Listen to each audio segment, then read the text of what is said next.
السلام علیکم ورحمۃ اللہ وبرکاتہ۔ الحمد للہ رب العالمین والصلاة والسلام علی رسولہ الامین وعلی آلہ وصحبہ اجمعین ومن تبعہم بإحسان الی یوم الدین، اما بعد۔ سیرت النبی صلی اللہ علیہ وسلم کے سلسلے دروس میں آج کے درس کا عنوان ہوگا فتح مکے کا دوسرا دن۔ نبی کریم صلی اللہ علیہ وسلم نے جس دن فتح مکہ میں داخلہ لیا، آپ نے وہاں پر کعبے کا طواف کیا، کعبے کو مکمل بتوں سے پاک کیا، کعبے کے اندر داخل ہوئے، وہاں اندر جا کر آپ نے 2 رکعت نماز پڑھی، اور مکہ کے اندر عمومی طور پر تقریباً تمام لوگوں کے لیے امن کا اعلان کر دیا گیا، سوائے چند افراد کے جن کا نام لے کر آپ نے کہا تھا کہ یہ بڑے مجرمین ہیں، اگر یہ کسی بھی جگہ پائے جائیں تو ان کو سزا دینی ضروری ہے، اور سزا یہ ہوگی کہ ان کو قتل کر دیا جائے۔ اس کے باوجود بھی وہ افراد جن کے نام لے کر آپ نے قتل کرنے کا حکم دیا تھا،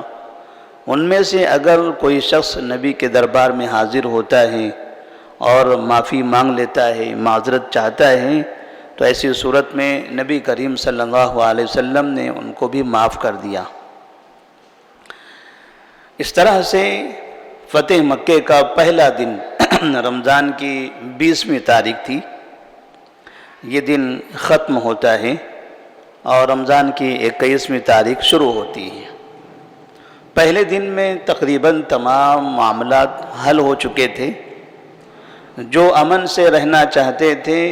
انہوں نے امن سے رہنے کا وعدہ کر لیا، جو شرارت کرنا چاہتے تھے وہ ادھر ادھر بھاگ کر چلے گئے، بھاگنے والے پھر اگر افسوس کرتے ہوئے واپس آ کر نادم ہو کر معذرت کر کے رہنا چاہتے تھے، نبی نے انہیں معاف کر دیا۔ دوسرا دن جب شروع ہوتا ہے تو دوسرے دن میں ایک واقعہ پیش آتا ہے۔ واقعہ اس طرح سے تھا کہ بعض مسلمانوں نے، جو بنو خزاعہ کے لوگ تھے، ان لوگوں نے قبیلہ حذیل کے ایک آدمی کو قتل کر دیا فتح مکہ کے دوسرے دن۔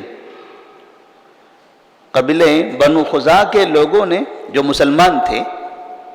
انہوں نے کافروں کے ایک شخص کو، جو قبیلہ حذیل کا شخص تھا، اس کو قتل کر دیا، جبکہ وہ شخص نبی کریم صلی اللہ علیہ وسلم کے پاس آ رہا تھا تاکہ اسلام قبول کر لے۔ لوگوں نے اس کو راستے میں پکڑا اور پرانی جو عداوت تھی، پرانی عداوت کا مطلب زمانے جاہلیت میں ان لوگوں نے جو ظلم کیا تھا مکہ میں رہتے ہوئے مسلمانوں پر، اس ظلم کے بدلے میں بعض مسلمانوں نے اس کو قتل کر دیا، جبکہ نبی کریم صلی اللہ علیہ وسلم نے مشرکین مکہ کو ان کے ظلم کرنے کی بنا پر قتل کرنے کا حکم نہیں دے رہے تھے۔ ظلم تو بہت لوگوں نے کیا تھا، لیکن ایسا نہیں کہ آپ نے سب کو قتل کرنے کا حکم دیا ہو۔ چند افراد کا نام لے کر آپ نے کہا تھا، آپ حاکم ہیں، حاکم کی طرف سے، اگر قاضی کی طرف سے، عدالت کی طرف سے کسی شخص کے نام وارنٹ جاری ہو جاتا ہے کہ فلاں شخص کو قتل کر دیا جائے، جیسے ہمارے پاس بھی ہوتا ہے انکاؤنٹر، جو ایک شکل ہے کہ حکومت کی طرف سے حکم دے دیا جاتا ہے، پولیس کسی بھی جگہ مجرم کو پکڑتی ہے، وہاں قتل کر دیتی ہے۔ یہ الگ بات ہے کہ بعض مرتبہ اس کا غلط استعمال بھی ہوتا ہے۔ تو ایسے حاکم وقت نے چند لوگوں کا نام لے کر کہہ دیا تھا کہ ان کو جہاں پائیں وہاں قتل کر دو۔ تو وہ محدود افراد تھے، انہی کے قتل کی اجازت تھی۔ اس کے علاوہ جو افراد تھے جنہوں نے مسلمانوں پر ظلم کیا تھا مکہ میں، ان لوگوں کو قتل کی اجازت نہیں تھی۔ مسلمانوں نے کیا سمجھا، بعض افراد نے کہ نبی صلی اللہ علیہ وسلم نے تو قتل کا حکم دے دیا ہے، یہ فلاں وہ فلاں جو پہلے جن کو جانتے تھے کہ یہ ہم پر بڑا ظلم کرتے تھے، ہمارے لوگوں کا قتل کرتے تھے، تو انہوں نے ایک شخص کو پکڑا، اس کو قتل کر دیا۔ نبی کریم صلی اللہ علیہ وسلم تک جب یہ بات پہنچی ہے، آپ صلی اللہ علیہ وسلم بڑے ناراض ہو گئے، اور عصر کی نماز آپ نے پڑھی، دوسرے دن عصر کی نماز آپ نے پڑھی، اور عصر کی نماز کے بعد آپ صلی اللہ علیہ وسلم نے خطبہ دیا لوگوں کو جمع کر کے،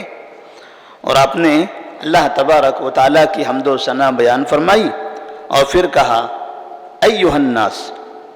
ان اللہ حرم مکہ یوم خلق السماوات والارض، اے لوگوں، اللہ تبارک و تعالیٰ نے مکہ کو حرام کر دیا، حرمت والا بنا دیا، مقدس بنا دیا اس دن جس دن آسمان و زمین کو اس نے پیدا کیا تھا، اسی دن سے یہ محترم اور مقدس شہر ہے۔ فَهِيَ حَرَامٌ بِحُرْمَةِ اللَّهِ إِلَى يَوْمِ الْقِيَامَةِ، لہذا یہ شہر محترم رہے گا قیامت تک۔ تھوڑا سا ان لوگوں کو بتا دیں، آواز نہ کریں بیچ میں۔ فَهِيَ حَرَامٌ بِحُرْمَةِ اللَّهِ إِلَى يَوْمِ الْقِيَامَةِ، تو یہ مکہ کی جو حرمت ہے، مکہ کا جو احترام ہے، اب یہاں سے قیامت تک باقی رہنے والا ہے۔ جس دن آسمان و زمین کو پیدا کیا تھا اس دن اس کی حرمت کا اعلان ہوا، اور یہ قیامت تک کے یہ حرمت والا شہر رہے گا، مقدس اور محترم رہے گا۔ فَلَا يَحِلُّ لِامْرِئٍ يُؤْمِنُ بِاللَّهِ وَالْيَوْمِ الْآخِرِ أَن يَسْفِكَ فِيهَا دَمًا، تو کسی شخص کے لیے جو اللہ پر اور آخرت پر ایمان رکھتا ہو، حلال نہیں ہے کہ اب یہاں پر وہ کسی کا خون بہائے، او یعضد فیہا بہا شجرۃ، یا یہاں پر درختوں کو کاٹے۔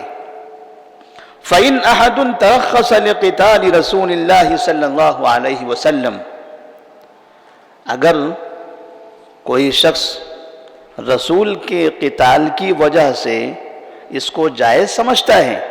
کیونکہ نبی نے ایک دن پہلے دن فتح مکہ کے کچھ لوگوں کے قتل کا حکم دے دیا تھا،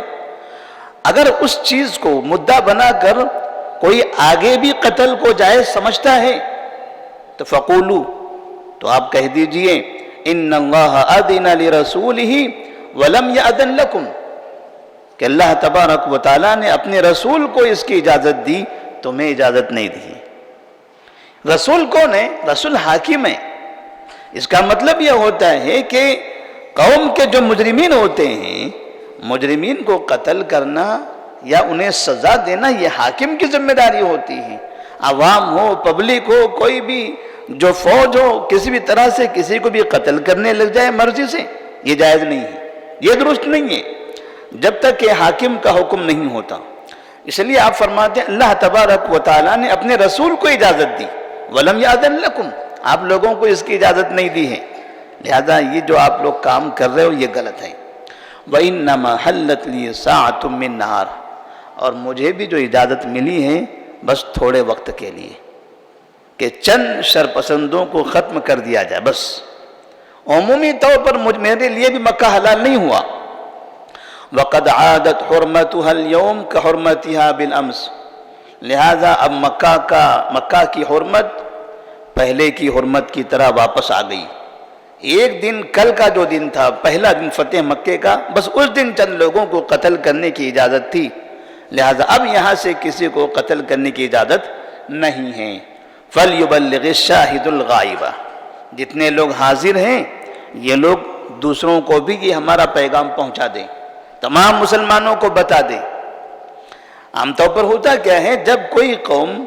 کسی ملک پر، کسی شہر پر قابض ہو جاتی ہے، ملک کو فتح کر لیتی ہے، تو وہاں اپنی فوج کو، اپنے افراد کو عام اجازت ہوتی ہے کہ جاؤ جو چاہے کرو، جتنا چاہے اتنا قتل عام مچاؤ، لوٹو، اور یعنی تمام جرائم کا ارتکاب کرو۔ اور یہ ہم نے ہمارے ملک میں بھی دیکھا ہے، اور دنیا کے کئی ملکوں میں یہ حال ہوتا ہے کہ جب بھی کوئی فوج کسی ملک میں کسی علاقے میں داخل ہوتی ہے، اس کو غلبہ ہوتا ہے، تو غلبے کے بعد وہ اپنی فساد، شرپسندی اور جتنے اس کے پاس عداوتیں ہو سکتی ہیں، جتنی طاقت ہو سکتی ہیں، ہر طرح کے جرائم کا ارتکاب کرنے کی کوشش کرتی ہے۔ تو آپ صلی اللہ علیہ وسلم نے فتح مکہ کے بعد بھی وہ شہر، جس شہر میں نبی کو قتل کرنے کی کوشش کی گئی، جس شہر میں نبی کو نماز پڑھنا منع تھا، جس شہر میں صحابہ کو نماز پڑھنے سے روکا جاتا تھا، جس شہر کے اندر صحابہ کو جانوروں کی طرح رسیوں میں باندھ کر زمین پر گرم ریتی پر گھسیٹا جاتا تھا، اس شہر پر نبی صلی اللہ علیہ وسلم دوبارہ قابض ہوتے ہیں، آپ دوبارہ اس شہر کو فتح کرتے ہیں، لیکن آپ وہاں پر اپنے لوگوں سے پابندی لگاتے ہیں، کوئی بھی شخص کسی کا قتل نہیں کر سکتا، کیونکہ یہ عوام ہے۔ عوام کے خلاف عوام کے دل میں ایک جذبہ ہوتا ہے، اگر ہر مسئلہ عوام پر چھوڑ دیا جائے تو پھر بس ایک دوسرے کا قتل ہی ہوتا رہے۔ اور بعض جرائم ایسے ہوتے ہیں، ہم بھی دیکھتے ہیں، خاص طور پر راہ چلتے ہوئے کسی گاڑی نے کسی کو مار دیا تو پوری پبلک مل کر، تمام عوام مل کر وہ ڈرائیور کو مارنے لگتی ہے۔ یہ قانون کا کام ہوتا ہے، تو نبی صلی اللہ علیہ وسلم نے یہاں بتا دیا یہ آپ لوگوں کو اس کی اجازت نہیں ہے، یہ کام میرا ہے، میں جس سے کہوں گا بس اسے سزا دی جائے گی۔ اور پھر آپ فرماتے ہیں کہ یا معاشر خزاعہ ارفعوا ایدیکم عن القتل، اے خزاعہ کے لوگوں، جن لوگوں نے قتل کیا تھا ان مسلمانوں سے خطاب کرتے ہوئے کہتے ہیں اے خزاعہ کے لوگوں، ارفعوا ایدیکم عن القتل فلقد کثر القتل ان نفع، اب اپنا ہاتھ قتل سے روک لو، اس لیے کہ اگر قتل کرنا فائدہ مند ہوتا تو یہ تو بہت ہو گیا ہے، یہ فائدہ مند نہیں ہے، قتل کرنا کوئی فائدہ مند نہیں ہے، اگر یہ قتل کرنا فائدہ مند ہوتا تو یہ بھی بہت ہو گیا، بس اتنا کافی ہے۔ لقد قتلتم قتیلا لأدینہ، تم نے ایک آدمی کا قتل کیا ہے اور میں آج ضرور بضرور اس کی دیت ادا کروں گا۔ فتح مکہ کے دوسرے دن نبی صلی اللہ علیہ وسلم لوگوں نے ایک کافر کا قتل کیا جس نے اسلام قبول نہیں کیا تھا، اور پہلے اس نے کسی کا قتل کیا ہوا تھا، جس کو قتل کیا گیا وہ قاتل تھا، اس کو قتل کیا گیا، تب بھی نبی نے فرمایا نہیں، میں نے تو اجازت نہیں دی تھی نا، میں نے یہ نہیں کہا تھا کہ فلاں کو قتل کرو، یہ آپ اپنی مرضی سے کیوں کر رہے ہیں؟ لہٰذا آپ نے اپنی مرضی سے قتل کیا ہے، یہ غیر قانونی ہے، لہٰذا اب اس کی سزا ملے گی۔ سزا کیا ہے؟ سزا یہ ہوگی کہ اب اس کے مقتول کے وارثین کو اس کی دیت دی جائے، بدلے میں قاتل کو قتل نہیں کیا جائے گا لیکن اس کی دیت مقتول کے وارثین کو دی جائے گی۔ فمن قتل بعد مقامی ھذا، اب یہاں سے ایک نیا قانون جاری ہوتا ہے، فمن قتل بعد مقامی ھذا فأہلہ بخیر النظرین، لہذا آپ سنو، آج کے بعد سے، اب اس کے بعد سے، میرے اس خطبے کے بعد سے اگر کہیں پر کسی کا قتل ہوا تو مقتول کے وارثین کے پاس دو اختیارات ہوں گے، مقتول کے وارثین کے پاس دو اختیارات ہوں گے، ان شاءوا فدم قاتلہ وان شاءوا فعقلہ، اگر مقتول کے وارثین چاہیں تو قاتل کو قتل کر دیں، یعنی حکومت کے ذریعے قتل کروا دیں، یا پھر انہیں اس کی دیت دینی پڑے گی۔ دوسرے دن ہی نبی صلی اللہ علیہ وسلم نے یہ قانون نافذ کر دیا۔ اس کا مطلب یہ ہوا کہ اگر کوئی مسلمان فتح کے اس خوشی میں اپنے ان افراد کو جن کو اس نے ایک زمانے تک ظالموں کی شکل میں دیکھا تھا، اگر ان کا چہرہ دیکھ کر اسے غصہ آتا ہوگا، سمیہ رضی اللہ تعالی عنہا کو مارنے والے، عمار کو مارنے والے، بلال کو مارنے والے، ایسے لوگوں کے چہرے دیکھ کر غصہ اگر آتا ہوگا تو اب وہ سنبھل جائے۔ اب یہ فتح کا مطلب کافروں کا قتل نہیں ہے، لہذا نبی کریم صلی اللہ علیہ وسلم نے وہاں پر یہ نظام بنا دیا۔ اس کی وجہ سے مشرکین مکہ میں سے بہت سے لوگوں کی جان بچ گئی، اس لیے کہتے ہیں وما ارسلناک الا رحمۃ للعالمین، وما ارسلناک الا رحمۃ للعالمین۔ نبی کریم صلی اللہ علیہ وسلم جہاں ایک امام کے لیے نماز میں آئیڈیل ہیں، جہاں ایک خطیب کے لیے خطبے میں آئیڈیل ہیں، وہاں ایک حاکم کے لیے، ایک فوجی کمانڈر کے لیے بھی آپ آئیڈیل ہیں۔ حکومت کیسے کی جاتی ہے، فوج کیسے چلائی جاتی ہے، اور کیسے نظام بنایا جاتا ہے۔ کسی ملک پر حملہ کرنا ہو تو کون سی چیزوں کا احتیاط کرنا ہوتا ہے، فتح حاصل ہو جانے کے بعد کیا کیا چیزوں پر نظر رکھنی ہوتی ہے، یہ نبی کریم صلی اللہ علیہ وسلم کی زندگی آئیڈیل ہے۔ اللہ تبارک و تعالیٰ سے دعا ہے کہ اللہ تبارک و تعالیٰ ہم تمام کو نبی کریم صلی اللہ علیہ وسلم کی زندگی اپنے تمام زندگی میں آئیڈیل بنانے کی توفیق عطا فرمائے۔ السلام علیکم ورحمۃ اللہ وبرکاتہ۔